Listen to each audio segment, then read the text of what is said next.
A Tale of Two Cities is a mystery wrapped in an enigma. You might remember it making the lower, or I guess less bad half, of my original bottom 10 He-Man episodes list, and the reason why it wound up there was that while it's not a horribly impressive, but also not a horribly horrible episode, it just doesn't feel like a He-Man episode.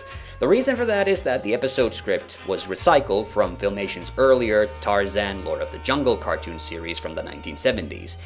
It's very similar to She-Ra's Jungle Fever episode. So, the reason this episode is bad is obviously because it feels like it doesn't belong in the continuity of the show, with only He-Man and Battle Cat appearing. Adam and Cringer are just randomly running around the wilderness when they hear Princess called Rhea being captured, rescue her, then learn about the tensions between the two cities, one of which is called Targa, and where He-Man ends up being forced to fight in their arena because the Targans believe he's a spy.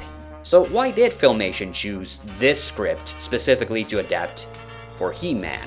A reasonable question, and I honestly can't think of any other reason than the fact that the show was in syndication. As a result, they required a steady flow of scripts to turn into new episodes, and this one was probably just tossed on the pile, and Lou Scheimer had a look at it and thought, good enough. The screenwriter, Richard Pardee, basically seems to have done the absolute bare minimum of replacing Tarzan and, I don't know, Cheetah with He-Man and Battle Cat, and called it a day. What I'm really curious about, however, is the casting. No, not the voice casting, but rather the characters He-Man encounters in this episode.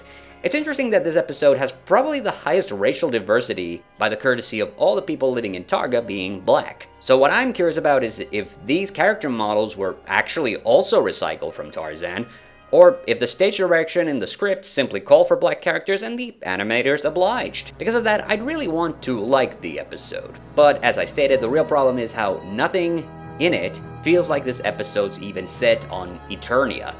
And it's also plagued by some bizarre writing decisions, such as He-Man just randomly getting amnesia, again, just like Adora did in Jungle Fever.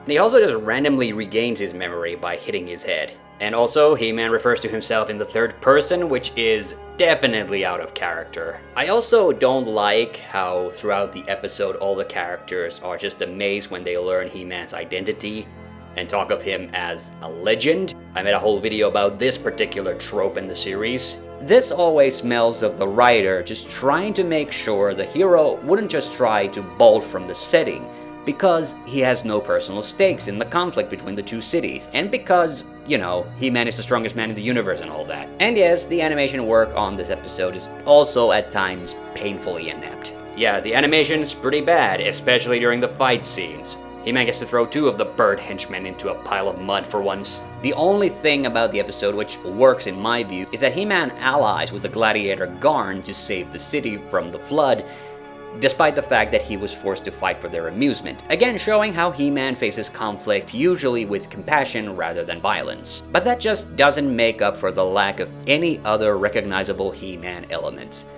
On its merits, this probably wouldn't have deserved to go on the bottom 10. There are some interesting details here, such as the Queen's sorcerer henchmen, and these, bird guys with lasers.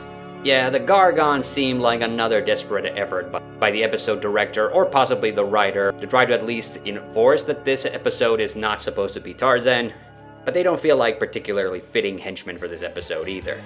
Also, the Queen of Targa is an interesting curiosity just for the sake that we have a solo female villainess for one episode. Also, Lou Scheimer really took on the lion's share of the voice acting duties on this episode for some reason. Come with us. The Queen wants to see you. You beat me? I'll do whatever you say. But yeah, that's my little look into the weirdest, most out-of-place He-Man episode from the entire series.